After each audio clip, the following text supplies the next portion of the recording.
আজকে নতুন আরেকটি ভিডিওতে আপনাদেরকে স্বাগত জানাচ্ছি।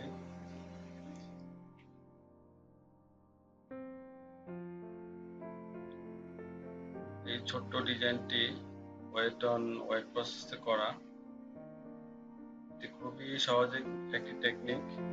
এভাবে আপনি যে কোনো ধরনের ফুল করতে পারেন এবং যদি ভিন্ন ভিন্ন কালার প্রয়োগ করেন তাহলে সেটি অনেক সুন্দর হবে।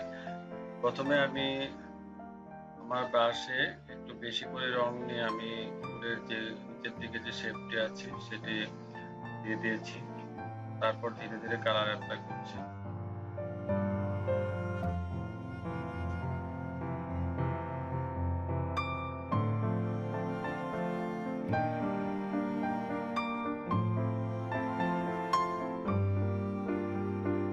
এই পদ্ধতিটির মূল থিম হচ্ছে যে গাঢ় কালার থেকে আমরা যদি আলাদাভাবে ব্রাশে কোনো পানি অ্যাপ্লাই করি তাহলে সেটা পানির ভিতরে নিজে নিজে ছড়িয়ে যায়, সেটা দেখতে অনেকটা গ্রেডিয়েন্ট ইফেক্টের মতো মনে হয় এবং খুবই সুন্দর লাগে।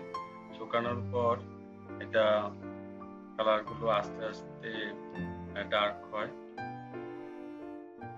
আমি এখানে পার্পল কালারটি ইউজ করেছি, আপনারা পিঙ্ক, রেড, ইয়েলো, অরেঞ্জ যে কোনো কালার নিয়ে এটি করতে পারেন।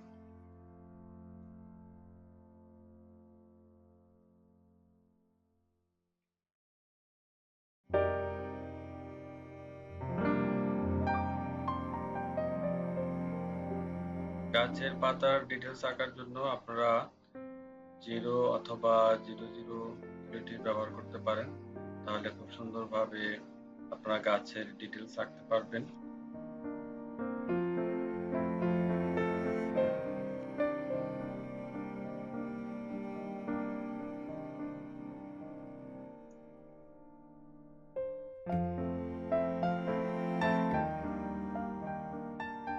আমার চ্যানেলটিকে যারা সাবস্ক্রাইব করেছেন, সাপোর্ট করেছেন তাদেরকে অসংখ্য ধন্যবাদ আমাকে অনুপ্রেরণা দেওয়ার জন্য। আর যারা নতুন আমার চ্যানেলটি দেখছেন তাদের প্রতিও অনুরোধ রইল, আপনারা আমার ভিডিওটি ভালো লাগলে মতামত জানাবেন এবং চ্যানেলটি সাবস্ক্রাইব করবেন, তাহলে আরো সুন্দর ভিডিও বানানোর জন্য আমি অনুপ্রাণিত হই।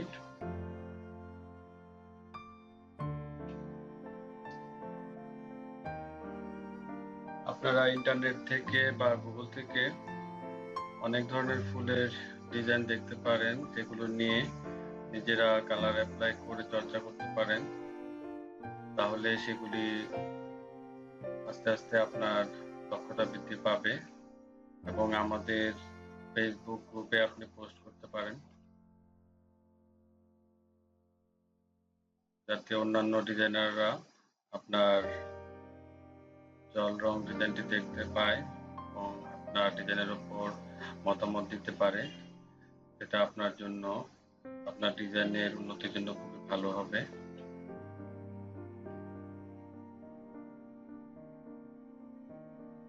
বন্ধুরা, আজকে ভিডিওটি এখানে শেষ করছি। যারা ধৈর্য ধরে এতক্ষণ ভিডিওটি দেখেছেন তাদেরকে অসংখ্য ধন্যবাদ। আপনারা জল রং করতে থাকুন আর আমাদের চ্যানেলের ভিডিওগুলো দেখতে থাকুন। সামনে আরো সুন্দর ভিডিও নিয়ে আসছি। এতক্ষণ আমাদের থাকার জন্য অনেক ধন্যবাদ। শুভকামনা রইল সবার জন্য।